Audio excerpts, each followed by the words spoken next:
Welcome to Mimo in Andorra, where two guys talk about football nonsense and everything else in between. With your hosts, Travis and Ricky.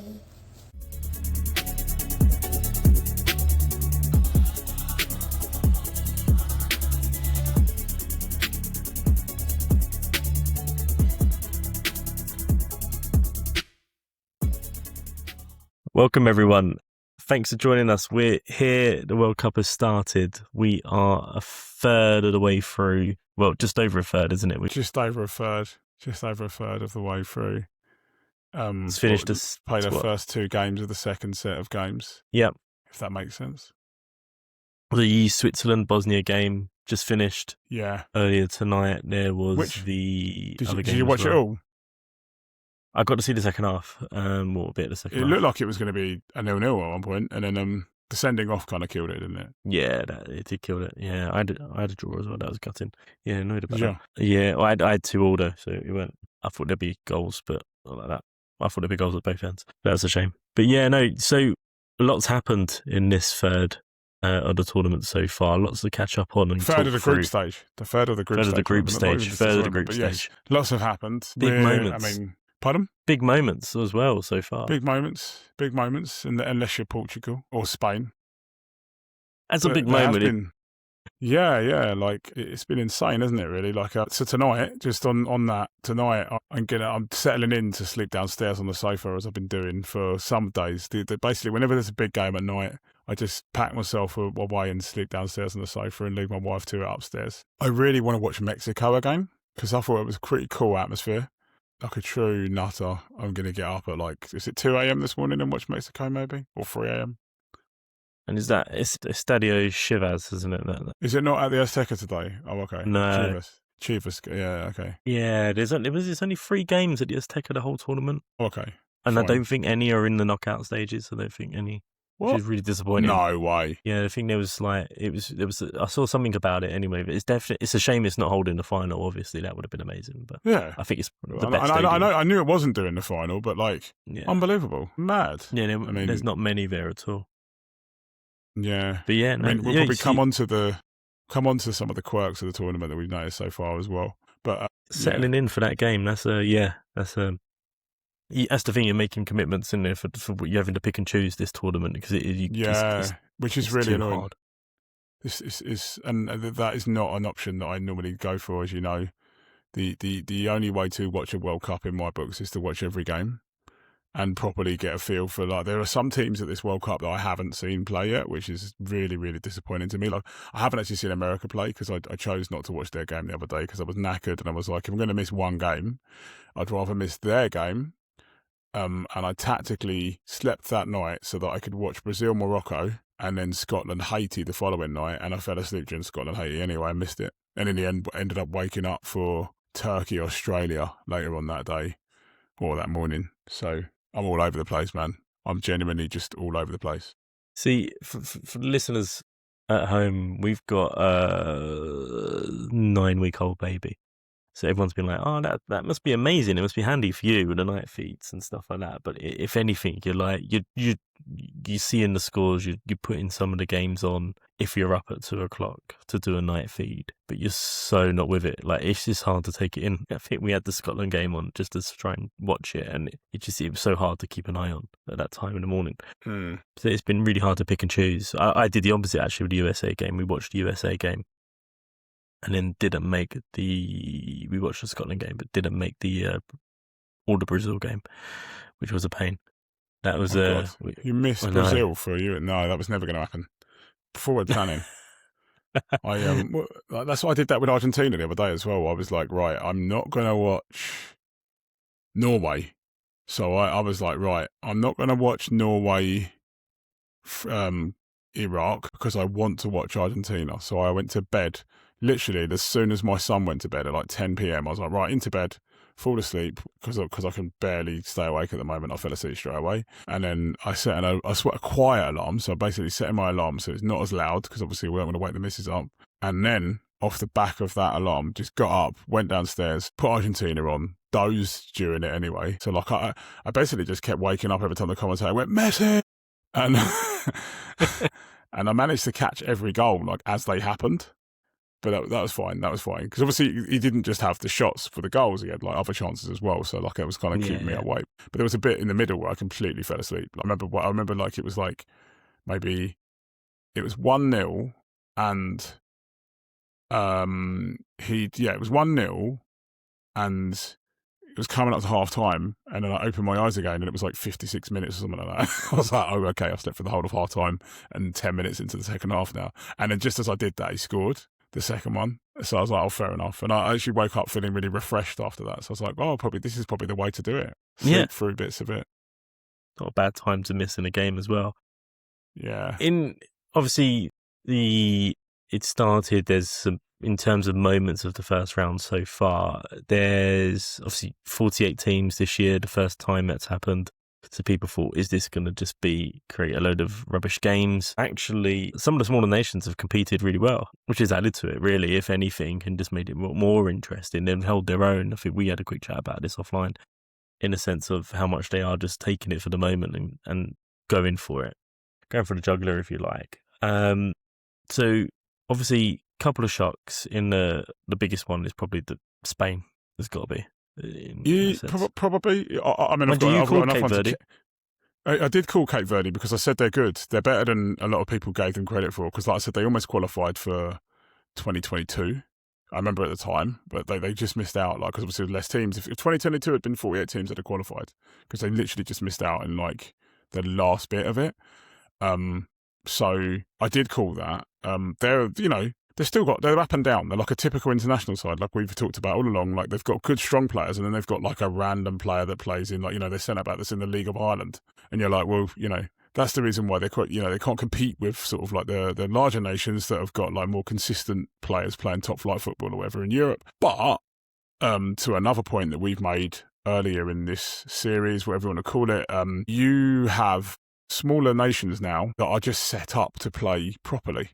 Do you know what I mean? Like I always say this is kind of a cliche, but it's true though. Nobody turns up like they did 20 years ago and goes, right, we're going to play 4-4-2 against Argentina and hope for the best. Like no one does that. Now it's like, right, okay, we know that we can't win this game this way. So we're going to do like a low block, and trust me, guys, this isn't a tactical forum, so don't worry, or forum or podcast, so don't worry, we're not going to go into great detail on that stuff. But like, we're going to do a low block, and we're just going to soak the pressure, try and catch these guys on the counter. We will run the clock down. We'll do whatever we can to try and upset this game, and it worked for Cape Verde the other day, didn't it? And on top of that, obviously Spain were absolutely atrocious, and well, not atrocious, but wasteful in front of goal.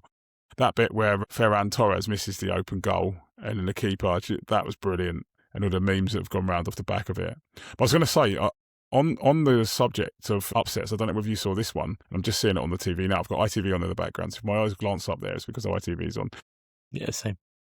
Qatar against Switzerland was a bit of an upset as well, right? Like that cost me. So I'm in a last man stands at work as well. And they were like, right, it's a World Cup when you've got to pick your team. And I was like, right, Switzerland, easy money. They will beat Qatar. And they spent 90 minutes playing Qatar, and Qatar looked like me and my mates had turned up to play them. And then in the last minute, they score a header and equalise. And I was like, oh. And that was partially Switzerland being wasteful. Without going into a bit of what they did today, but I thought they were quite wasteful today as well. I think Switzerland are they will always struggle to beat anyone half decent because I think they're on a cutting edge going forward. We were saying this when we watched the Switzerland game here at home. We were like, they were playing really well, but that final third, it was just wasteful. They just couldn't so it's a wrong decision, anything. Isn't it? Yeah, always. It's like there was a few times they should have gone right, they went left. They should have gone left, they've gone right, or they just weren't shooting, and it just it was complete indecision. And it was like, come on, do you know what's going to happen? We called it. We were like, I think I said it. Here it's like the Qatar are just going to go and get a goal now, because in the last 10 minutes they had nothing to lose. They were like, we're going to just go for it, and we all know what it's like in the Premier League. The last 10 minutes against a team like that, they will just suddenly put the pressure on you, and people naturally sit back as well, right, and drop and invite pressure sometimes. No, go on. I was just going to say exactly that. I was just going to say Switzerland then looked like they didn't have an answer. They were like, we're just going to sit back and write this out for the point. Yeah, absolutely. And then, did you see Curacao? I'm sure you saw it. Did you watch Curacao, Germany? I watched. Yeah, I saw that one. Yeah. absolutely killed my prediction of 7-0. I knew they were going to get 7. I said You it. had 7. I had 7-0. Down as my prediction. And they killed me by scoring. Because I thought to myself, you know why? Because I thought to myself, Germany are ruthless enough to score 7 goals. Because lots of teams give up after they've gotten a few. Do you know what I mean? They kind of take their foot off the gas. I was like, Germany are ruthless enough to carry on, get 7. But I didn't think Curacao would get anywhere near their goal. Good goal as well. Like they didn't play too badly up until that point. I thought, like, and that's the thing. They weren't holding their own, but they were doing okay. But you just knew once Germany turned it on, it was always going to go one way. But it was a really good game, I thought, and it was. I think for those people who haven't been watching Germany or seeing much of Germany, it was like nothing had changed. It was like, yeah, that's what we expect of Germany. So I think it's given people a sort of view of their favourites, like a false sense of their superiority. Yeah, definitely. Yes, yeah, definitely. They're not that. Don't get me wrong; they're a good team. There's talent, but whether they'll go the distance, no, I think there's too much in the tournament. I don't think so. Yeah, I think it'd be interesting if we played Curacao off the back of our, like if we played, like obviously I know we played well last night, but like if we played Curacao, I reckon we get 10. Like honestly, or Norway. Yeah, Norway Curacao would see a true, as we've said in our build-up shows, like Norway don't chill out on anyone, so especially Haaland. So I reckon they get double figures against Curacao. We'd get our bloodbath. We won't get that now because I don't think Ecuador will do that. I was very shocked actually. Another shock: Ecuador getting beaten by the Ivory Coast in the last minute. I didn't have that down. I had Ecuador to win that game because I think Ecuador qualified very well. The thing to address as well, actually, sorry to go back a bit, just on the Ecuador thing. Obviously, Carlos and I have done. We've got 2 pods in draft at the moment, guys. We've got one on the adverts that I've not even half. I've done about 75% of the editing on it, but I've edited like clips into it because you can't edit live clips. So I've got stills that kind of reflect what we're talking about, which is absolutely painstaking. As a result, I've not gotten through because like the World Cup just started and was on me, but that can probably come out at any point. But probably it's a bit redundant now. Carlos and I did a preview episode where we talked about squads and they'd been called up and so on. Probably a bit late for that now, but I hadn't even gotten around to it in that. This is going to come out. This is to be edited and come out, so we'll do this as a squads is a bonus. Tactical. It can be our bonus episodes. People can go back and listen to. Yeah, definitely. And I had Ecuador on that one. That's funny enough. Yeah, I had Ecuador 2-1 against Ivory Coast. I thought they were good. I thought they would do them, but they just kind of messed that up. What other ones were a bit of a shock? Scotland did the bit. Do you know what was a shock for me? USA, Paraguay. I didn't think they'd beat Paraguay 4-1. I didn't think they'd beat Paraguay, let alone beat them 4-1. I was going to say it's the conviction of it, isn't it? I don't think anyone would have thought ever it would have been 4-1. Yeah, no, that was a great shock actually, and it was a good game as well. Actually, it wasn't a bad game at all to watch. Yeah, I missed it, so obviously, but yeah, it's great. So I think it's given those Americans who probably ain't used to watching football another great sense of actually what they're capable of. But I think they all think they're winning now as well, don't they? And that's it. You can just imagine they definitely saw the score. They just see numbers, won't they? And just be like, yeah, they've scored 4 goals. There's only a few teams who can do that. USA. The chance has been amazing. Yeah, no, there was that one. I think with I think for some people, it's interesting talking to people about this actually, because I think we both said it before the tournament, and Carlos as well, when we spoke about Brazil and how they're playing. Or not playing at the moment, and everyone I've been speaking to, like, oh my god, like what happened? Like, how did that happen? How did Brazil not beat Morocco? And you're I was so gutted when Vinicius scored because I was like, this is my call for everyone. I told everyone that Brazil were going to be rubbish, and until he scored, I think they got booed off. I'm pretty certain the crowd were booing at half time. Like they were like, I know he scored just before half time, but like he changed the momentum of the game by doing that. Because had he not scored, that goes on to be like 2-3-0. Because Morocco were just all over them; they couldn't live with it, and obviously they had to take. I loved it. They had to take Casemiro off, and then there's loads of memes going around that they took Casemiro off and put on Fabinho, just replaced one old guy with another old guy, and just carried on getting overrun in midfield. Like, I've seen the same meme for yesterday's Croatia game with Modric and Kovacic coming on. Yeah, one for the other. Yeah. Yeah, and then it was the same thing with that guy. Yeah, I've seen the same meme. Yeah, that was ridiculous. Yeah, I mean, they're so bad. They're just rubbish. Yeah. They ain't. They're just Brazil. It's like everyone. Do you know what it is? It's like Man United. People look at them and they go, "Oh, it's Man United. They'll win." And you're like, "No." If you look at the players they have and the way they're playing, they're not going to win. They're not going to win this game. And Brazil are the same. Brazil, the issue, not the issue, but they're lucky now because they played their hardest game, I think, of the group. So I think, unfortunately, Scotland. I know they're playing Haiti next, but they'll win the Haiti game probably. If they don't win the Haiti game, there's some serious problems there. And then they will beat Scotland next Wednesday, I think it is. Wednesday? Yeah. Because I'm away. Wednesday I'm in Scotland morning, Scotland. Next Wednesday, I'm in Scotland for the Scotland game with work. So that'll be an interesting one. But like, yeah, I think they'll win both those games, and everyone will go, "Oh yeah, Brazil are here," and think it's like, you know, samba superstars on the beach or whatever. But like, actually, they're rubbish. They're so rubbish. It's a similar thing, isn't it? If Brazil would played Carousel, they would have put a few goals behind him, and everyone would have gone, "Oh, here we go." Yeah, it's definitely that. I think they've been found out. It's masked it, isn't it? Yeah, and it makes that group so much more interesting because we all know what Scotland can do on a day. Scotland are top. Thing. Yeah, it's Scotland mental. are top of the group. Yeah, I know. I didn't even think of that, but they're top. Scotland singing "We Are Top of the League." It's their fans are just one of the side quests of the tournament, but it's just hilarious to follow and watch. It's been brilliant. But yeah, no, I think that was definitely one of mine in the sense of what that means to the group, what it is, and just everyone else's reaction. I think is interesting.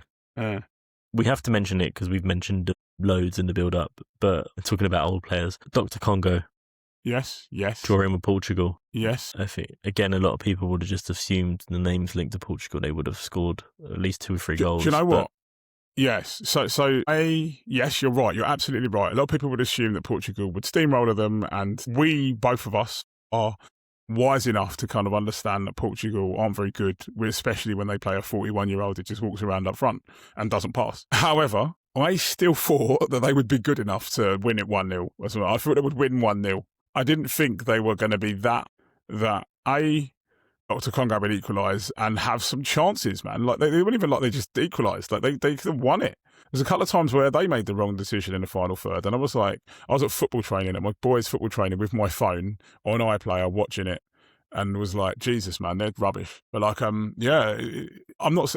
I remember Euro 2024, and they went out to Slovenia. Like someone was it on penalties, and Ronaldo was terrible. And it's 2 years later. So he's just gotten older. He's not getting younger. And they decided, all right, we'll still want to play him. That man, someone that the Portuguese FA has to be like, look, man, like you can't play. Like, I'm really sorry. You are, I don't know, maybe you can argue maybe Eusebio, Figo is comparable, but you're probably our greatest player ever, right?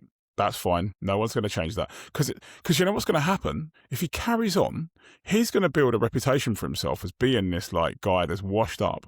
And people are going to forget about how good he was. I feel like people are already starting to do that a little bit. Because he's not, like, he's rubbish. Was it die the hero or live long enough to see yourself become the villain? It's what a literally. Quote. That is the Ronaldo quote, isn't it? Yeah. It is. It really is. And I think that's the thing is it's one of those things, especially international football, where it does not breed well in the camp. They'll turn from the youngsters looking up to him to being resentful and being like, I need my chance. And the coach will lose his power if he doesn't start having that conversation with him because it's like, is it Roberto Martinez? And it's Roberto Martinez as well, isn't it? And you don't see much. He's not really got the profile to really go up against the same age, isn't he? Really. Ronaldo's probably older. He's got to be in his 40, 41, is he? Oh, yeah, that's ridiculous. Yeah. Martinez is probably like early 50s and Ronaldo's like 41, yeah. But like, it's mad. I don't know what like, I just look at it and I'm like, how does Ronaldo think that that's good? Surely something in his brain goes, do you know what? I'm damaging my country. Doesn't he want to watch his country do well at a tournament? Interesting. I was watching Patrick Vieira talk about this on The Rest is Football this morning, and they were talking about exactly this. Like, someone needs to have that conversation, and he was like, "But the problem is, if someone has that conversation with him, he's one of those elite players and elite people that it just does not compute." He was like, in his mind, he's Cristiano Ronaldo. And he can overcome it. Basically, he's thinking, like, I can overcome the doubters, I can turn it around. Yes. Okay, for context, 10 years ago, he was 31. And I know that obviously football has changed, but if you imagine it in like the terms of, say, FIFA, on FIFA, that's when your stats start to go down if you're playing like a career mode, isn't it? At like 30, 31, right? 10 years ago, he was an older, he wasn't washed up by any means, and he was good and everything. He was then, 10 years ago, we'd have started to been like, oh, is this the end of Ronaldo's career? Is he coming to the end? You know what I mean? Like, is he on the down now? Has he peaked? And we're now talking about a man still being here 10 years on. He's just walking around. I couldn't tell you the last time I saw him. I know he scored a goal in qualifying. I think I've seen him score goals in the Nations League in qualifying. When was the last time you saw him score a meaningful goal in open play for Portugal? It was so there is a stat. He hasn't scored in a tournament for 10 games now.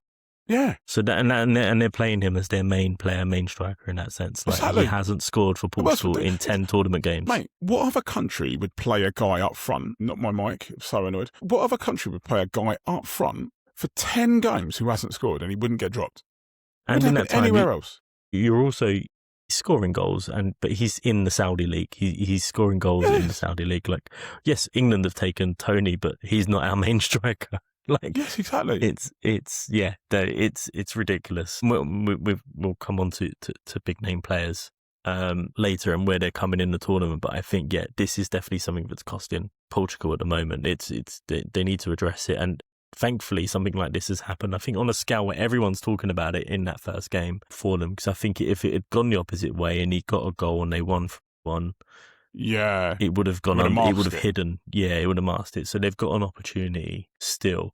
So let's get something. What's your best game you've seen so far? What a shout! My brain, I'm probably too tired to remember now. Brazil-Morocco was great. I loved that because of the vindication plus Morocco were just great in that first half. I know everyone talks about Japan-Netherlands was also a good game. Yeah, I liked that game. Yeah, I liked that. That was a really good game. Probably Brazil-Morocco. There was another one. There's got to be another one that I remember thinking, God, this is a good game, but I can't think of it now. They're all just like a blur of sleep, being really tired, and yeah. No, I say Brazil-Morocco. What about you? The game I enjoyed watching the New Zealand game. Oh, I missed that. But again, it was another one I tactically swerved and then saw the highlights of it. Yeah, that one I really enjoyed watching. I thought New Zealand played quite good football. Do you know what the beauty of that game? Just on that, sorry, before you move on, is two things, right? So, like, that game, I always talk about, there was a game in 2006, Tunisia versus Saudi Arabia, right? And I remember literally going home from work, because obviously 2006 is in the middle of the day, which is good, and being like, it's Tunisia versus Saudi Arabia tonight. And it ended up being a great game because both teams are so bad, they just make mistakes. And that was a bit of that. You had a bit of that in that New Zealand game. And the thing about the New Zealand game as well, it was played at such a slow pace. Oh my God, there's a goal. I think one of the goals, I think the second one that Chris Wood lays onto the guy. When he brings it down, he has all the time in the world.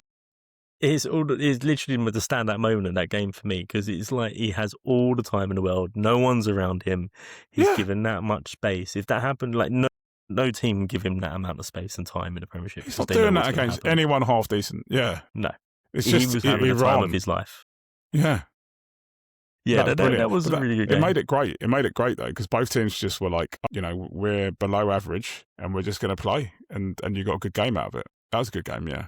Yeah, no, that was one of the ones that, again, like you say, one of the ones you think is not going to be great, but is actually a decent watch in that respect. And then for me, I was going to say, did you see any of Tunisia, Sweden? I missed it, but I don't know if you only saw the highlights of that one. Ah, yeah, only saw the highlights of that one. I didn't know if it was, obviously you only see, because of the amount of goals, most of the highlights were just the goals. Yes. It was hard to get a read on the game. Yeah, so I didn't know what that one quite was like. Do you know what I watched the other day that was quite a weird, when Australia-Turkey. Yeah. You want to talk about upsets, right? Like, again, goalie was mad at a match that day, right? They absolutely peppered them for 90 minutes, and then Australia caught them on the break. I think they caught them on the break 3 times and scored twice. They had 28 shots, Turkey. And they've got a graph, that weird wave graph that looks like, and it talks about the momentum of the game. Yeah. Have you seen that thing? Yeah. It's all red. Yeah. There's like a tiny yellow spike in it. It's all red. Because they were just, they absolutely peppered them. It was interesting, just looking at it. They had, Australia did 273 passes with 75% accuracy. Turkey had 679 passes with 91% accuracy. Yeah, exactly. So I mean, they absolutely peppered them. So The their goalie made tons of accuracy was saves. almost what was way more than the amount they did. Yeah. But, you know, ultimately, the thing that counts is how many you score, right? That's it. That's it. That's the one that Well-executed matters. game plan. Great game so far. We'll come on to England in a bit. Any statements? Do you think any big statements? Obviously, it's easy to read into the 7-1, but in terms of, do you think anyone's put down a real marker so far? France's second half. France. I was going to say, do you know, France put down a statement. Do you know why? Because of the first half, myself and probably everybody else watching was like, these guys aren't even that good. Senegal are like running this game a little bit, and France same thing. And France just switched it up from the moment. So did England as well. I have to say, like, so I can't overlook us. Both of us in the second half, France and England just went, nah, we're better than you. And just came out and just upped the tempo that little bit. And both teams, who are both decent teams as well, Croatia are a decent team, Senegal are a decent team, both teams couldn't live with it. They couldn't live with that change in intensity. And I don't think you look at like other teams, I don't think there's been another team that you could say has been as effective as that. Argentina, I watched Argentina, Algeria, as I said, in between like kind of like sleeping and stuff. It was so Messi scored the hat-trick, and again, like I saw a post saying like, oh, everyone tuned in for a hate watch and instead got to see the GOAT score a hat-trick. And I didn't tune in for a hate watch, but I did think that Argentina weren't going to beat them 3-0. I was like, I'm not sure. I don't think you'll beat them 3-0. You know, and also I wasn't even sure whether Messi. I haven't seen Messi play a competitive match for about 2-3 years. I've not seen the guy, like, so I didn't even know what to expect. I wasn't even sure he was going to start. And I remember asking Carlos a couple of weeks ago, and I was like, is he even going to play? Like, I don't know. It comes on, the first goal, he'd obviously scored an offside one as well, like about 10 minutes before that, which woke me up. And then obviously he then scores the first one, which is kind of like, the ball moves and kind of like, you look at it from behind the goal and you're like, oh, actually does it with a different ball. Maybe the keeper does save it. But then like, just the sharpness, man. That was a bit of a statement in that, like, he just looked sharp, and he didn't look 39 or whatever he is. Like, he didn't look like Ronaldo does. He's moving and passing the ball. Interesting, and you hear him talk about where he is now in terms of Miami, and they say he's still the first and last in the training ground. He's there setting an example for everyone still. So it is interesting to see. I think, like you say, there's maybe a difference in caliber in terms of the team that Argentina were playing in Algeria compared to the France, Senegal, England, Croatia. In terms of those games. And I think, like, again, like I mentioned to you, like, you know, usually first game World Cup matches, the bigger teams, they do sort of work their way into it. It's not always glamorous in that respect. They're tired. A lot of their players have played a lot of games, especially this year for those two countries as well. Spain as well, to be fair to them. But I think you're right. The difference was they've recognised that they're not resting on their laurels this World Cup. Neither of them are being like, no, you know what? We know we can change this and we're going to change this. And they just went for it. Yeah. And it'd be interesting, you know, they obviously came out, the England players all came out and talked about Tuchel's half-time speech. And I'd be really, obviously no one will ever know what was said, but it'd be really interesting to understand what was said. Like, you know, because like, did he just say to him, look, like, just put it in for like, I think there was actually, there was an inclination, wasn't there? Someone said that he said something along the lines of like, if you lose trying or whatever, or going for it, then fair enough. Let's lose going for it, or something along those words to that Rice effect. said it, didn't he? Yeah, Rice said it, and then Tuchel said it in another interview he did, where he was like, exactly. he said, I've just said, if we're going to lose, we lose on our terms. He said the second goal, we had 7 people defending, standing off the ball, and they still scored. So he was like, so why are we putting 7 people behind the ball? Play our game. If they score, they score, but we play our game. I can imagine it was probably said in a lot different tone than that, but yeah, no, it's interesting to say. But yeah, Kane, Rice both mentioned it in their post game. Interesting, the interview with the assistant manager at half time in that game as well. Yeah, that he was weird. Fuming. Yeah, not seen that. And I've he never was seen visibly fuming as well. Yeah. It's like when Fergie used to send his assistants to do the BBC because he didn't like them, but like randomly at half time. And I know obviously we always do half time interviews, but like it was a really weird. I haven't seen any. Like I think, did Odegaard do a half time? Someone did it at half time. Am I imagining that? Did that happen in the Premier League? Yes, they had, in the Premier League they had to this year, didn't they? They all got. Yeah, and I thought they had to do it in the World Cup. I don't know. It's all blurring into one now. I'm so tired. I did see a couple of times where Odegaard did it. Oh, and the managers as well. I saw Arteta do one at half time, but you could see none of them are sort of pleased about it in that sense. Yeah, of course. But, you know, you're just taking away from someone being able to actually give some tactical analysis or tactical insight to their players and you know, kind of impart some additional tactics and on what's going on in the game.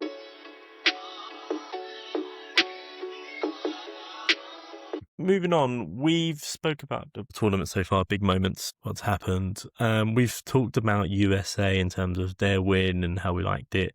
What about the other two hosts in terms of Mexico and Canada? How do we think about them? Love the Mexico game.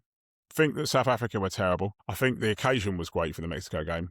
Like, do you know what I mean? That Raw, when he scored the first goal, it was like, it went absolutely, and I loved that. And they played their little, like, I don't even know what that, you know. So I mean, we'll talk a little bit about this. I don't want to spoil it, but like goal music, right? The only time I think goal music is acceptable is in a major tournament. Like, I don't do in league games, in domestic football. If you play goal music or club football, you play goal music, you're two bob, and that even includes Bayern Munich with their that's rubbish. Not having it. And you know what, the one I really hate as well for goal music, when it was hit on like the last game on Match of the Day when like Bolton used to be on there or whatever, it'd be like, Yeah. but that got rubbish, absolutely rubbish. Don't play that sort of music when you score a goal.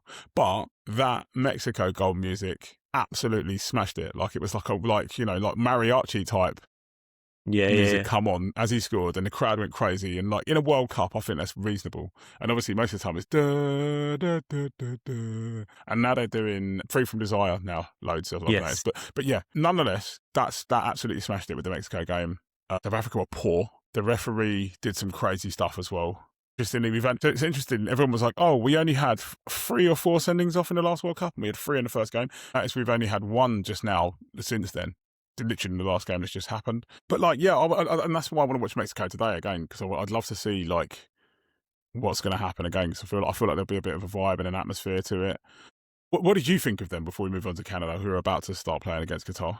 I thought, like you say, if you're going to start a World Cup and these are the 3 host nations, you can start it with Mexico and just take a stadium. Then yeah, you got to, because I think that sets the scene on a global stage as to what this World Cup could be about. We know there's other things, and not all stadiums are going to be like that. But I think in terms of event and atmosphere, then yeah, brilliant. Yeah, it was. I loved it. I thought it was really good. It had everything in it. I thought the referee maybe just tried to maybe make it about himself in a way.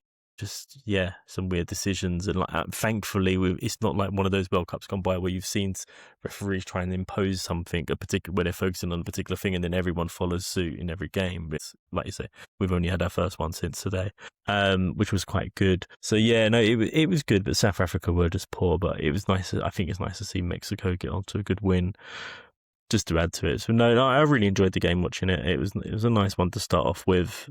The sending off made it just a bit weird in terms of the undertone, but I don't think anyone could say it changed the result in any way.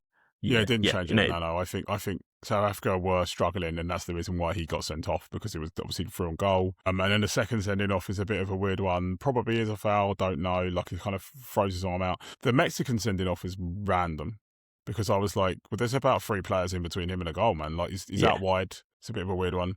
Yeah, very odd. Very, very, very strange decisions, but fair enough. And then Canada, who are about to start playing. I did watch Canada-Bosnia last week. That was of the host nations. Obviously, they're the only one that didn't win. I think it'll be interesting to see how they do against Qatar. This is their chance, right? This is the easiest game they're going to play in the group, right? Switzerland have just won and know that they can get another point and be qualified. Probably want to come top. It'll be interesting to see what Canada do against Qatar. If Canada don't beat Qatar, then they're obviously rubbish. But the Bosnia game was like, I feel like that was like host nations have got like that emotion that obviously drags them along. I feel like that was doing that in the Bosnia game, and they achieved a 1-1 draw against a team that just about qualified via the playoffs.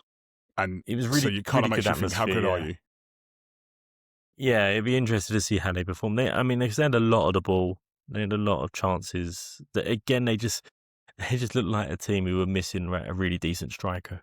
Yeah, like no cutting edge. No necessarily cutting edge, yeah. They had loads of shots, loads of chances, but they just, no one was putting it away. So you feared for them in that respect. You thought, oh, this could be where they end up losing goals in the last 10 minutes or something. But they did really well in the end to get the draw. So but I think they should have enough, hopefully, to beat Qatar, just to keep it interesting.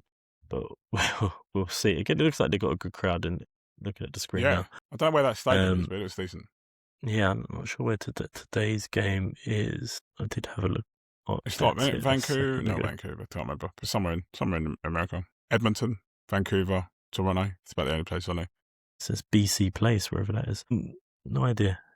Yeah, Vancouver. Yeah. Vancouver is ready. There you go. Yeah. Decent stadium. Yeah, it looks amazing, to be fair. It looks lovely. It reminds me of like one of those German ones. Yeah, I know what you mean, actually. So host nations, they're still in it, obviously 2-1 drew. So we'll see how they carry on in the next round. Next up, we've started talking about this already. Big players turning up, not turning up. Most of them have. Most of them have. That's fair to say. We've touched on Ronaldo. Do you know what? Ronaldo hasn't, right? So yeah, no, we've done him. Do you know? I'm going to say something controversial here. I think you could see the difference when Lamine Yamal and Nico Williams came on for Spain the other day. I know they didn't score, and I know Nico Williams had a really bad season with Athletic, because obviously I watch them every week.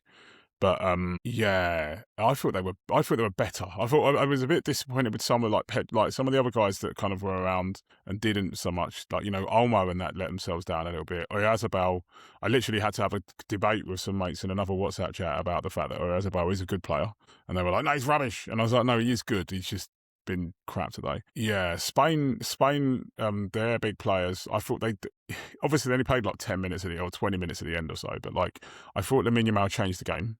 And I thought Williams even like added a bit of a dimension. So it'll be interesting to see what they do going forward. Obviously Mbappe turned up. First half, myself and my son Noah was sat on the sofa going, he's giving the ball away every time he's got it. He's held on for it too long. He's been not robbed, blah, blah, blah, blah, blah. And then, second half, when Elise started getting a ball and playing him through, man, it just, like that first goal, come out of nothing. Took it so early as well. No touch, just bang.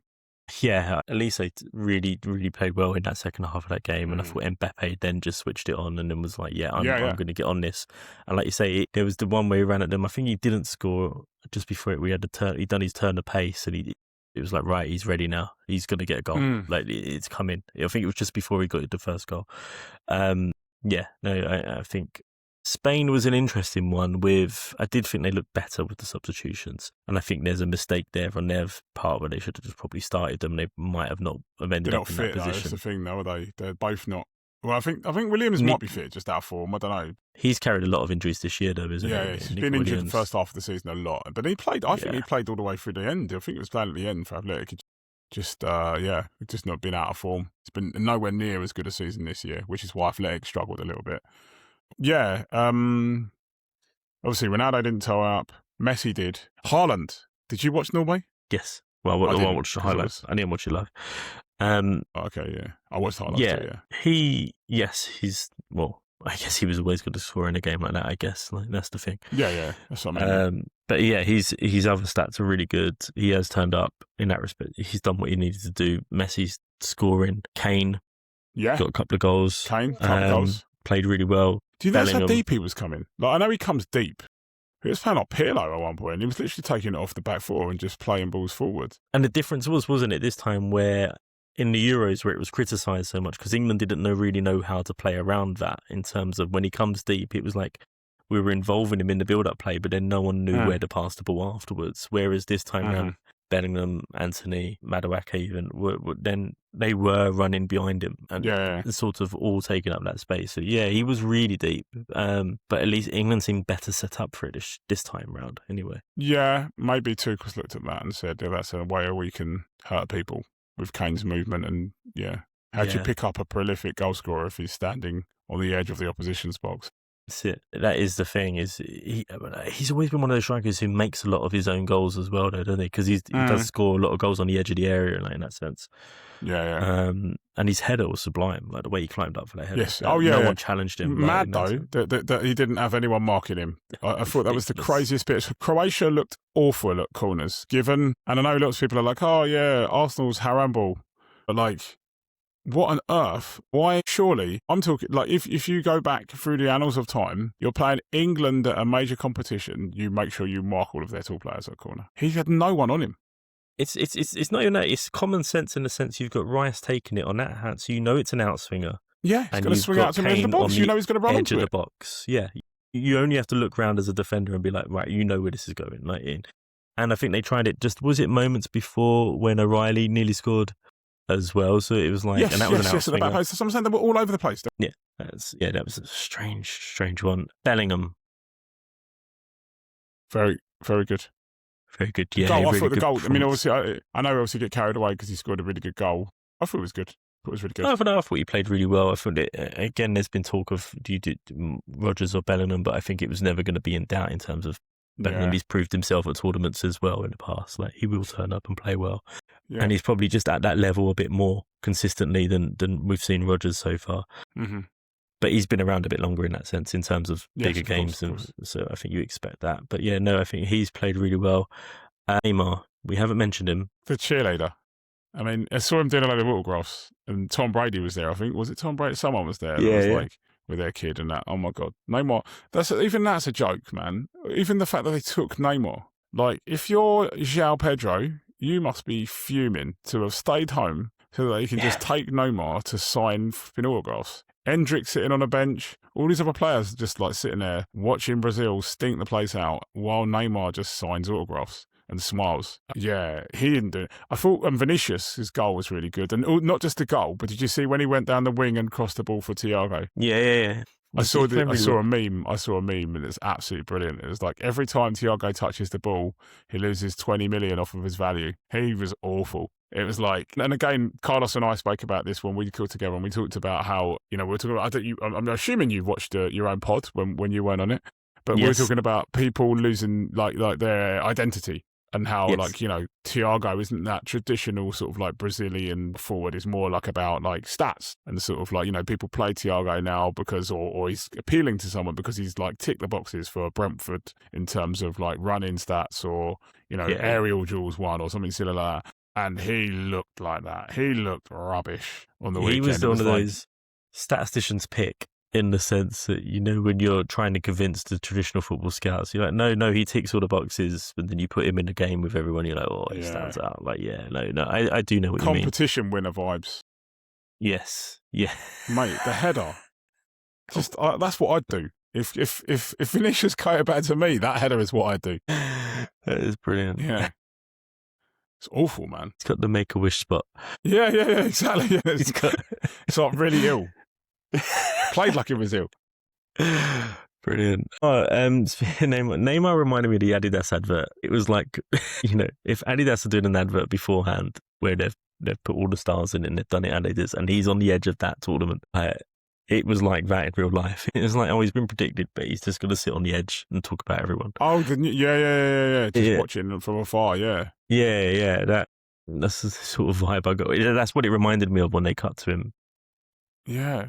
So yeah. Like, is that man going to kick a ball in this turn position? Is that he really going to play? I don't think he will. I think he'll be out before he's fully. Do you know that'd be like one of those sitcom moments when they get knocked out and he comes in the dressing room with his boots and like, am I starting the next game? Come on, then? guys. Yeah. What do you mean we're out? Yeah, no, that'd be. But it's nice that I think it's early on in a World Cup where you don't always get it in the first games where actually you're seeing a lot of big names actually do things step up. and step up. Yeah, and it's nice that a lot of them are strikers because there's a big thing at the minute where there's not really many goal scorers or strikers about. People keep saying it, but actually you've come to the World Cup and all those that are around are scoring.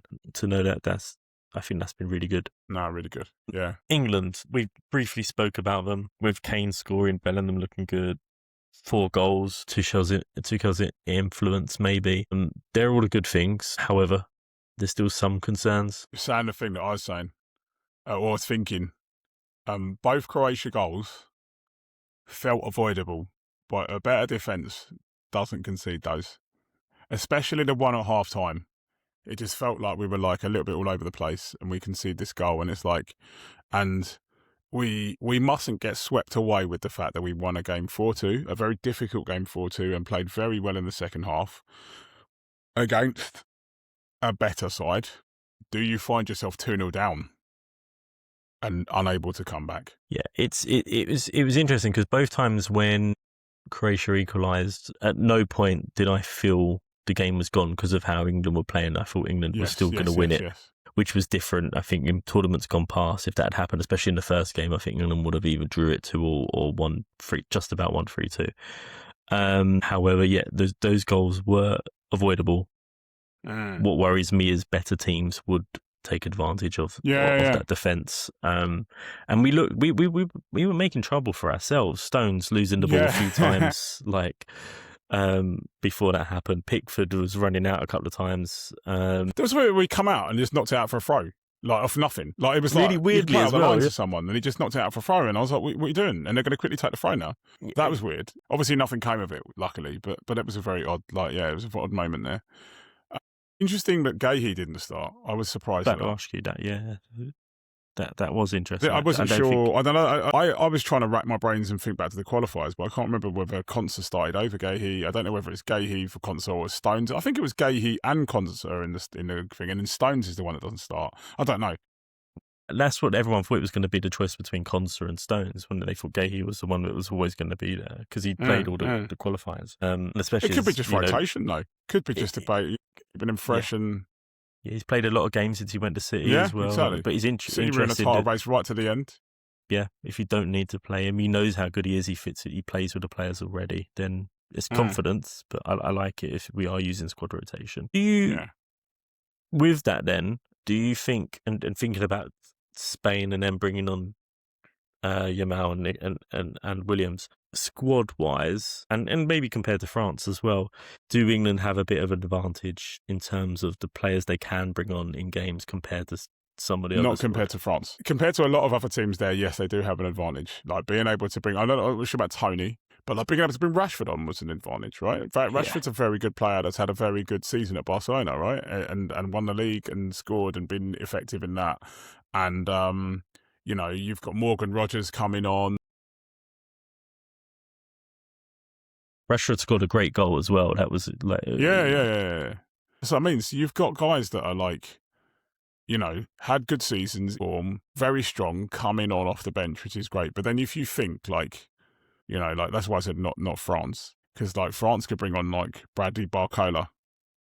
Or, they might not even start. I actually, when they made the change, they took off, so for context, they took off, their first attacking substitute was to take off the guy that won the Ballon d'Or. Early on as well, really effectively, weren't too late. And it worked, yeah, that's what I mean. And they were like, oh, okay. So, they got Bradley Barcola coming on, you've even still got Shirky come on, for crying out loud, man. The guy didn't start. Literally been great at Man City this year, didn't start for PSG, or PSG for France. So I think they're strong. But beyond that, then you start going Spain. I think Spain are better than us still. I think if we played them in a game, they'd probably push us.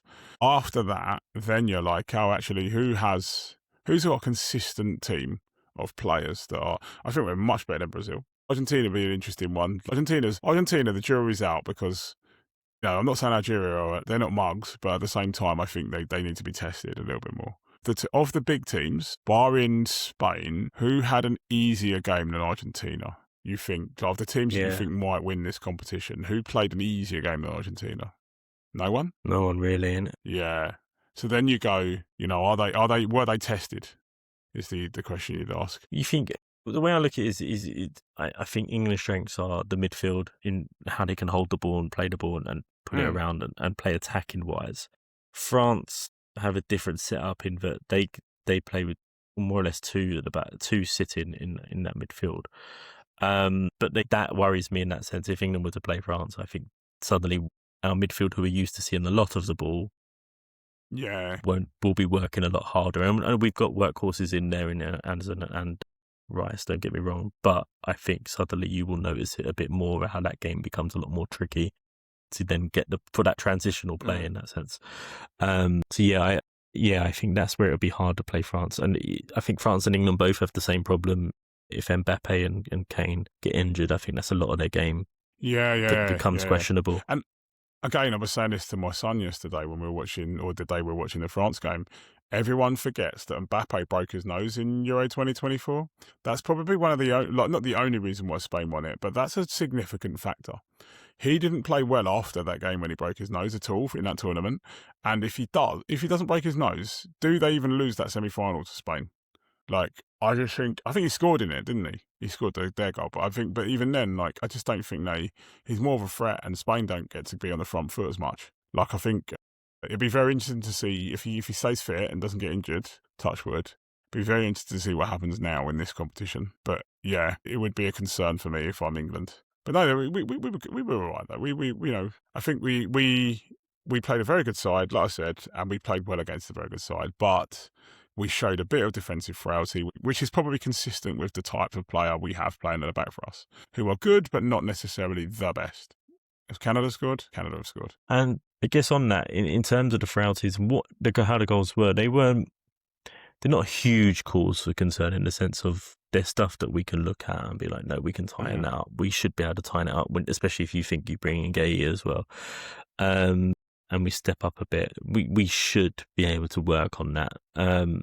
However, I just think there's a lot better attacking teams out there in terms of when we get into those latter rounds. I think could avoid them though, maybe we'll avoid them. Yeah, we could avoid a lot of them. It's a different England to what we've seen in tournaments gone by in the sense of how we played and how we approached. More attacking, even with the substitutions. Normally if you're 3-2 up, England have traditionally gone more defensive minded in terms of substitutions, but putting on Rashford, Saka, that was good. It's good to get them minutes and get them run out. The fact that Saka didn't start shows England's strength. Yeah. And the confidence as well, like in terms of being like, well, no matter what, I'll get out of him what I needed. I thought it being critical, he had a really good game. I thought he played really well, but I just think with him, you saw the difference in that final ball, that final moment. Sometimes he got caught in terms of decision. Yeah. It's always the same with him. It's that, as you say, it's the final ball. Madueke's final delivery is always like, he always makes the wrong decision in that final third. It's almost, you can see he's caught in two minds all the time. The ball is then always trapped in his feet and he can't, then by the time he's made up his mind, he can't actually get the ball out.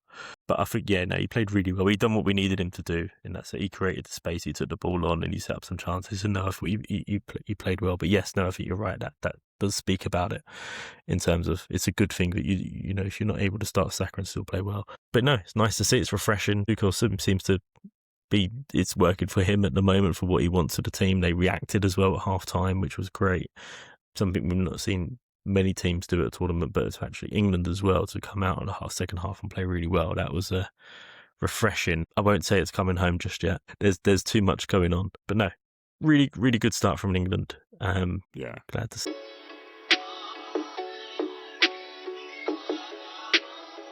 Conscious of time, quirks. There's been a lot of quirks in this World Cup. I will start with probably the most controversial, the thing that's really, that's on everyone's list. I think it's controversial if you're going to say the hydration thing that breaks. I'm thinking of. Yeah. It's stupid, man. Like, it took about 3 or 4 games before someone said it, but like, I think I watched South Korea against Czech Republic on the first night and was like, it doesn't look hot there. Why are they stopping? And it's quite obvious what they're doing. Aircon stadiums, and you're having to wait for them to come back as well before the TV companies come back. Because there's a couple of times where they've been ready to come back, and the rest no, they're not ready yet because it's an advert. And you can hear the advert. It's a joke. Yeah. It's stupid, man. Like Bosnia were furious. They were all over Switzerland, and the rest stopped the game for a hydration break, and they were like, "You've killed the momentum," and it's what it does. It's a bit like the old adage of like where people say, "Oh, if you can get to half time and not concede, you can hold on in a game, or you can maybe get yourself and regroup." And that's what they're doing now for these hydration breaks. People are under pressure and then being like, right, like we've got one at the moment, Canada are all over Qatar, right? In 2 minutes time, they're going to stop for a hydration break and the game might, if Qatar can sort themselves out, might change in terms of the momentum and the flow of the game. And it's stupid. And I know why they've done it. Like, everyone's like, oh, you don't need, FIFA aren't doing it because they think that they're doing it to improve the game. They're doing it because that's what pays money, right? No one's doing it because they think, everyone's like, oh, well, these Americans, they think they're doing it to make money. There's no this will improve the game or this will do this. It's just a simple case of making money. Money and Americans' attention span. I'm not even sure if it's that. I just think it's It purely is. There's no other driver for it. The heat of the games are no hotter than what any players have played in the leagues. Well, it depends. It depends on where you are. Like I said, some games, like the Switzerland game, Switzerland-Qatar looked hot. That looked hot. But if you're playing, like you say, if you're playing a game like sort of like later on in the evening and you're indoors as well, some of them, the England game was indoors in an air-conditioned stadium, for crying out loud. It was like 5 or 6 degrees cooler than it was outside. Where it was, and it was ridiculously hot outside, and they had said that, but they said inside the ground it wasn't needed in that sense. When you compare it to what was it when they felt really hot, humid, they had some water breaks, but it was on a game by game basis. Did they? I can't remember that. And it was purely because, and they had a lot of water around the ground, just left out around the sidelines. I remember, but it was purely because of they knew what it'd be like. But again, it was on a game by game basis in the sense of do we think it's needed? They took the decision beforehand, and it was agreed. Because, like you say, the only people winning here, other than the money and the revenue side, is the coaches in the sense of they do being get able to to rein them in. regroup. Yeah, and say, right then, well, this is what's hurting us. What do you think of the other one? Is the bloody walk? I hate the walkout and the standing around that weird arc with the whole team to sing the national anthem. And that's going to sound really old, like an old man that's against modern football or something like that. But like, I just hate like. Do it properly. Did you see Tuchel having a go at the photographers? Yeah, I was going to come on to that. Yeah, that picture from the other side is insane. Like it is absolutely insane as to how many there are and how no one's thought about this. You can't see a thing. It is. I think it speaks to that need for it to be a spectacle of every event, but it takes it. I think later doesn't down the need line, it doesn't need it, Americans. We don't need it to be a spectacle. You want to do that? Fine, do it for your bloody Mega Bowl or whatever it is, do it for. It takes it away from the final in that sense. Like now, the final is going to look no different to every other game. Like, what do you do differently to make the final look special? Like that looked like how the Champions League final was set up before the game. Like in that sense, every game now looks like that. But every game you're doing it for Bosnia against Switzerland, like coming out like it's the greatest game in the history of football. Chill out. It's weird. Yeah, I can't stand it, to be honest. When I saw it, I think I saw it the day before they released the plan, and it was like, what? Like, why? Yeah, I saw that. I think it was a week before they said it, and it was like a weird, all the teams are going to come out and having your subs line up with you, and it's unnecessary. It's very baseball. That's what they're doing baseball. They all line up beforehand and sing God Bless America or something like that. Because I was in Philadelphia when they did that, and it's really weird, man. It's really, really weird. You're just at a random league match and everyone's standing up with their hand on their heart and taking their caps off and that. And you're like, I don't even know God Bless America. It's a weird song. But it's just quite, it's very strange. It's very baseball. We experienced that in the baseball. And I've experienced that at SeaWorld. I think they just bring it out everywhere. And it was like, you go to watch the dolphin show or something, or maybe it may have been your show. And it's like God Bless America. Yeah, they were like, and now we're going to dedicate this to our veterans. So if there's anyone from the armed forces, they do that. It's the middle of the show, and it's like, what? Like we're halfway through. What's going on? Yeah, God. Yeah, look, hydration rate's coming. Yeah. Okay, on cue. Yeah, that's weird.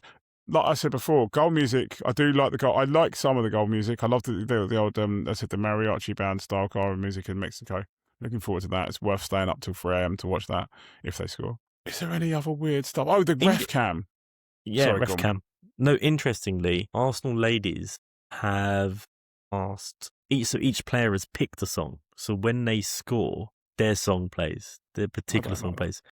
But it's very strange. But I think ladies football generally, like the atmosphere is completely, like having been to a few of the Emirates now, the atmosphere is more geared towards that. It's what that is set up in its own entity and everything. So it kind of doesn't look out of place. I'm going to say it now. I am a fan of ladies football. I went to the Women's World Cup final in 2019. Caveat.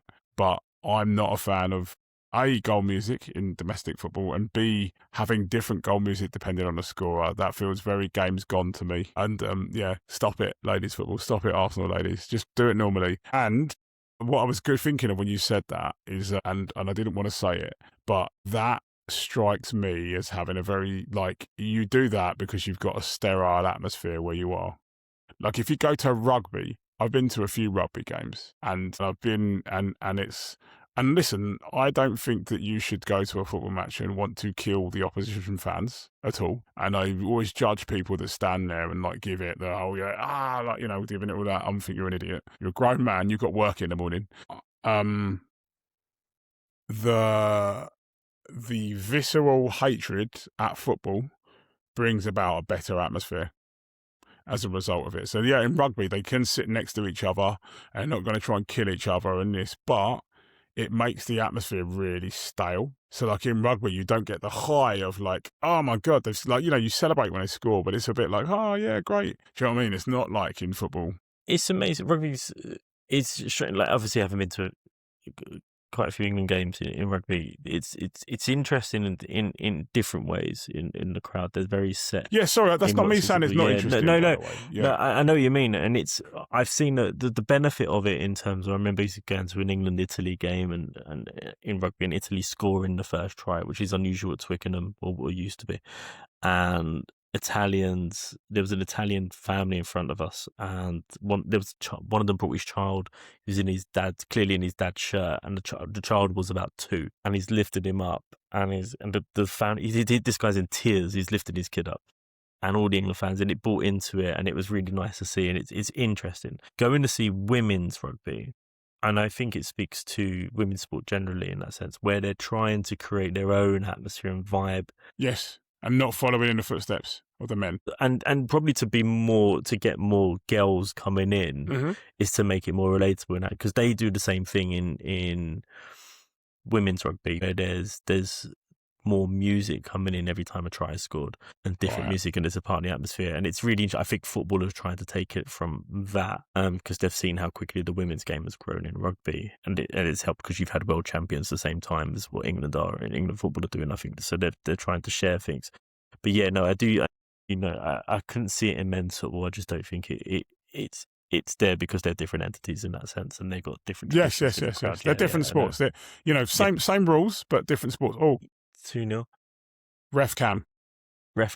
Yes. Like the one thing I will say is it's less dizzying than Premier League ref cam, because Premier League ref cam is on your chest, and I always find it like if I had a drink and I was watching a Premier League game like the next day, like a bit hungover, I think I'd throw up watching it if they showed ref cam, because it's really, really like, it's a bit disorientated and jerky and stuff. And this one seems a bit more smooth, but they use it a lot more, don't they? In this one, You see it loads in the game. Everyone's wearing one as well. That's the difference, isn't there? Yeah, and you see it in the game. I think that's where. Whenever someone has a chance, you always see like a ref cam view of it or whatever. Like, yeah, and I think maybe it's probably a thing where US sports is more set up for things like that, to cut out of it, where they like. Do you know what interesting? I mean, I don't know whether they. Probably because they don't speak English, I suppose. But you know what I really like about ref cam in the Premier League is when you actually get to hear the ref talking to the players. Yes, it's really cool. When I like that. To be number fair. 5, that's not a foul. That's not a foul. I'm going to give a goal kick, and it's like, I'm going to recommend a goal for number 11. Like, and it's like, just even hearing all of that dialogue, you never see it or hear. Like, do you know what I mean? You never hear it, and you hear the referee. Like, I've seen referees be like, "Oh, great play." And you love stuff like that. You love to see, do you know what I mean, the human side of it, and the referee actually appreciating like a good move in front of him. He's seen he's seen the best players in the world play in front of him. We can still like appreciate that someone's played a good ball or something. I think that's pretty cool. And like hearing the referee justify, because I've only refed like under 9s games and under games, but like, it's hard, right? And you get a real respect for them when you see them doing it really quickly with conviction, explaining their decisions, like picking up on things that you don't realize, that are happening. Do you know what I realized, or I found out the other day, probably about a couple of months ago, and I don't know whether I've said it here. So, and I don't know whether even this is still a thing that happens. Do you know? So, like both linesmen stand at left back, right? Mm-hmm. Do you know the referee most times will try and run, that's penalty to Canada, Qatar are having a mare here. The referee will run diagonally. The intention is that the referee runs diagonally to cover the 2 quarters of the pitch that the linesman isn't in. Yeah, right, okay. I didn't know that. No idea. And I think, obviously, like if the ball goes right in the corner, the referee will come over there, but he'll try and run diagonally is what I've read. To kind of cover the bits where the linesman isn't there, and then use the linesman in the bits that are we fit there. Where he's not as close. Cover. Yeah. No, it makes didn't realise sense when you said no. Yeah, never did not realise that. I never known that. I think one of the things And I don't even know about- if it's still a thing they do, but it was definitely there was like a refereeing technique. I was listening to a pod and they were talking about it, and it was saying there's an established technique that a referee introduced, like a pioneer of refereeing. Yeah. And then it was like running diagonally from between the two, and I was like, oh my god, that makes complete sense. So yeah. No, it makes complete sense. I think one of the things I appreciate about it is it's such a thing. It's called the diagonal system of control. Yeah, it's a thing. As I said, it's like, yeah. One of the things I do appreciate about a ref cam is you're hearing the conversations, as you say, the first name basis is quite funny to hear. Yeah. But also the fact of how out of breath they are. And I mean that in a compliment, in the sense of you do They're not. get an appreciation of how much they're covering, they they're are. having to cover ground. Yeah. You'll see a ref run like the length of the pitch and then have a proper conversation. But if I ran the length of the pitch to tell, like, you know, I don't know, like My Bruno hands are on my Fernandes knees. that it's a dive. Give me a minute. You're like, yeah. I've got no time Give to me a blow the sec. whistle. Oh, God. Just- Qatar imploding here. Foul in the outside the argument. penalty area. Sending off. You're done. You are done. You got away with it against Switzerland. You're not going to get anything here. Yeah, and yeah, like the ref cam is interesting. And tied into that, I know I put it in the notes. I was just going to talk about like, I know I talk about this every World Cup, ITV versus BBC, and it's a real interesting one, right? Because obviously, ITV, there are some things about ITV that are really shit, right? Like I don't mean to be horrible. Emma Hayes putting out a blackboard in the middle of a game is just random and not needed. The random referee that's talking now, Christine Uncle, sometimes I don't think she offers much in terms of thing. And by the way, that's not me hating on women. I know I've picked out 2 women there, guys. I think it's the that come no. for me.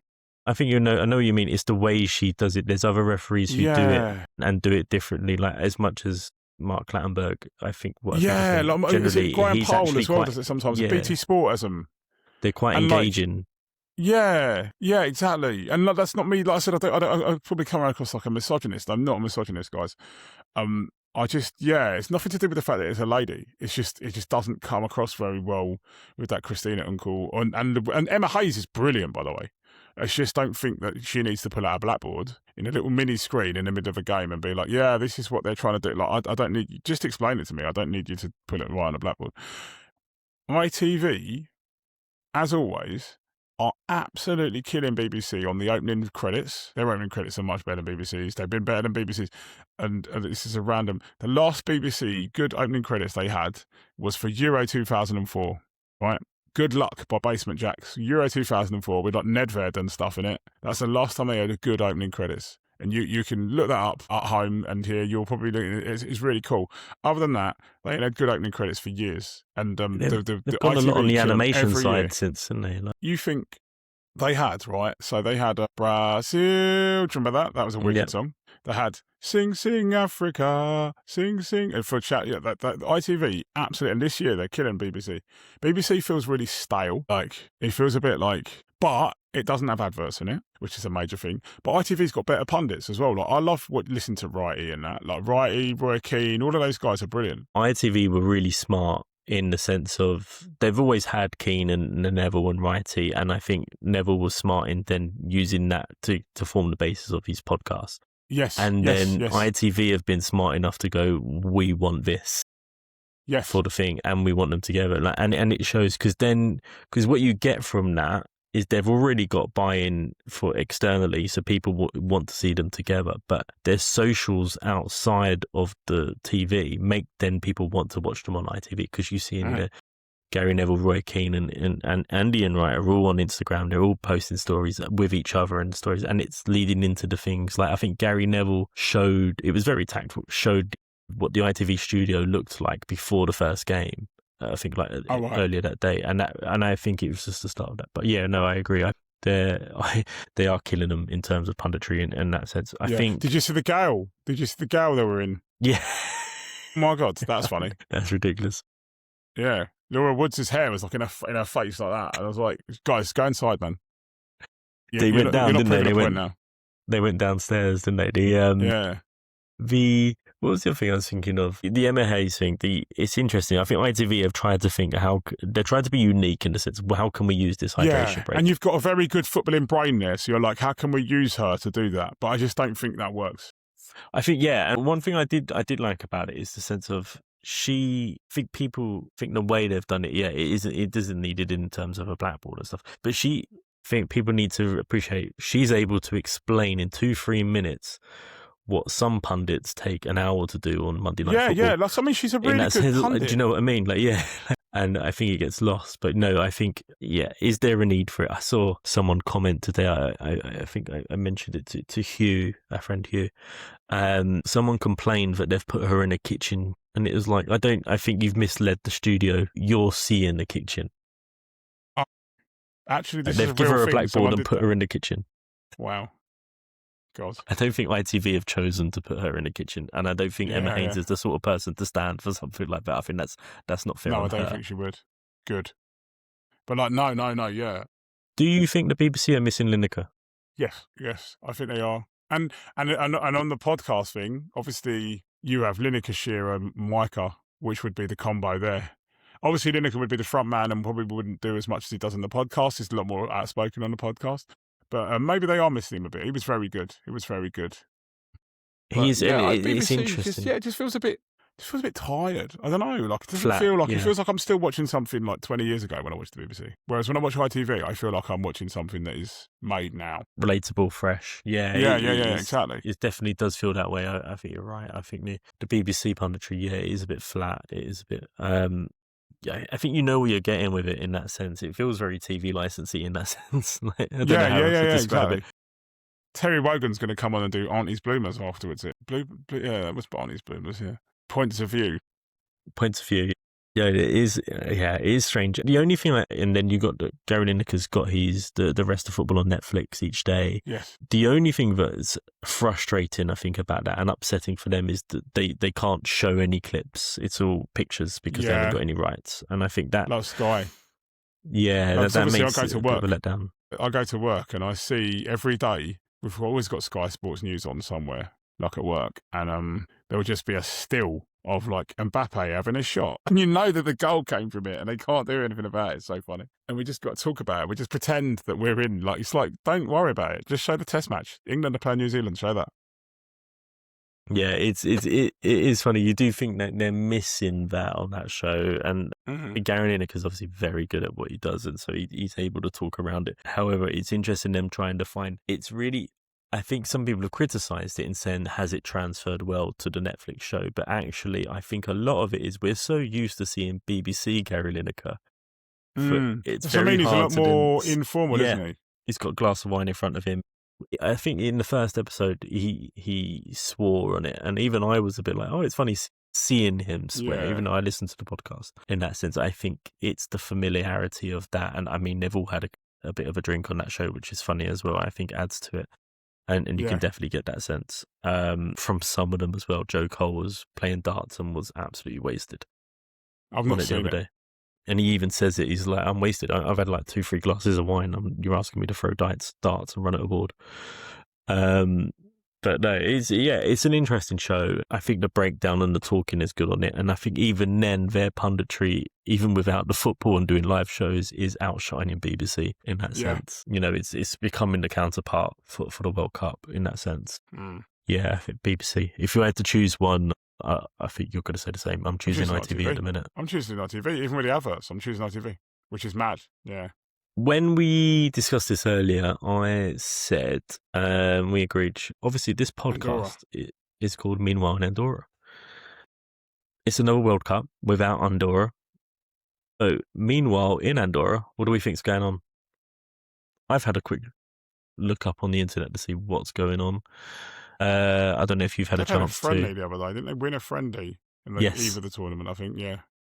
And what is happening in Andorra? What is happening in Andorra? They're trying to boost tourism, trying to promote themselves as not just a skiing destination, but rather an all-round. I was going to say, all it is mountains, no? Like mountains just off Spain.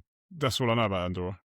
Well, I think that's it now. They're trying to promote themselves as a premium mountain destination. I don't know what that means in terms of we're not just a ski resort. I think it's come and explore us when the snow's not there. So yeah, they're forcing that. They recently took part of a presidency of the Council of Europe's North-South Centre Executive Committee. And I was like, that sounds boring and I don't know what that is.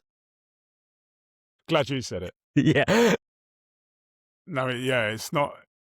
They're not taking advantage of the fact that there's a World Cup on. No, it didn't. It didn't look like it's getting much coverage. However, I think, in the sense of what we have seen at this World Cup so far, the 8-team era, there is space for Andorra in the future, and I don't think Maybe. they could. They won't necessarily embarrass themselves if they can take notice of any of the other lesser countries that have come, or I'm not smaller sure, countries, I man. should say. Do you know what would be good to watch? Because they're talking about 64 teams. Everyone keeps saying it, and I'm like, I don't know. But what would be really good to watch would be like an Andorra Curacao game, much like when I was watching the qualifiers and I watched Bermuda Trinidad. And I properly watched Bermuda Trinidad in the qualifiers. It'd be really cool to watch it on a like I always talk about this, right? Like, so the World Cup, if you think, like, so at the moment Canada are playing Qatar. It's a mental game, by the way. Like, they're down to 10. It's crazy. Everyone's really annoyed. The refs like getting harassed every 5 minutes. Canada are crying for penalties every 30 seconds. And this is the only time that us, you, me, the rest of the world is going to care and be given access to a competitive game between Canada and Qatar. Unless they get drawn together in another World Cup, and it's very unlikely because they don't qualify every time, and because, they probably won't get in the same group and all this other stuff. This might be the only time that the world, unless like the world does it in like 100 years' time, watches Canada versus Qatar. And I say this all the time. This is one of the things that makes the world, the group stages in the World Cup really interesting, is you see games that you would never, like, Germany will never play Curacao again. And if they do, it'll be in a friendly and no one will care. They played in a game that was televised live on terrestrial TV in the UK, and the whole country, everyone who likes football in the country watched it. That is a mad, do you know what I mean? That the concept of that, I find, is like, and it changes everything about it.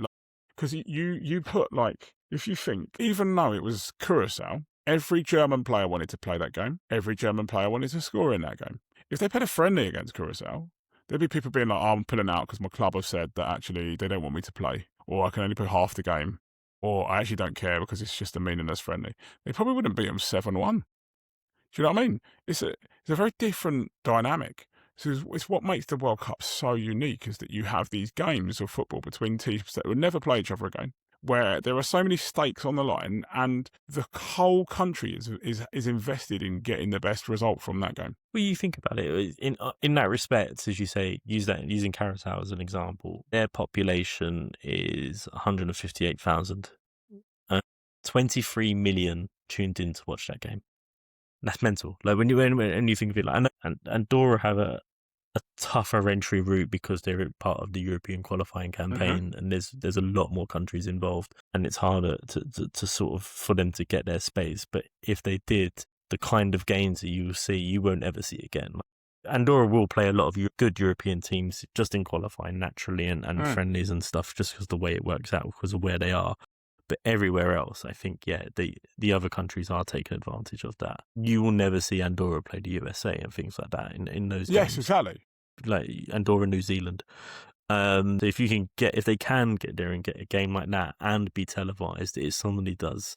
It puts them on the map, definitely. And there's probably a lot to be said in terms of fringe players, in terms of a lot more advertising, in terms of those people who do have dual nationality as well. If you see them when you're younger in a World Cup, you might then think, oh, actually, they've got there once. I've probably got more of a chance to help them get there again than I have got to play for England or Germany or someone there. Yeah, exactly. So in terms of what else is going on in Andorra, there isn't much really. So Andorra, message for if you're living in Andorra, listening from Andorra, I think as much as you may not want to see it, I think you're better off tuning in, watching the World Cup, seeing what could be, and rather than concentrating on this committee. Yeah, we've covered quite a lot in today's pod. Yeah, we have. I said to you a quick half an hour one, and it's an hour and a half. We should probably wrap up, given that. Yes. Yeah. That'd be great. So thanks everyone for listening. Raw should be fine with me. But yeah, thanks again, Ricky.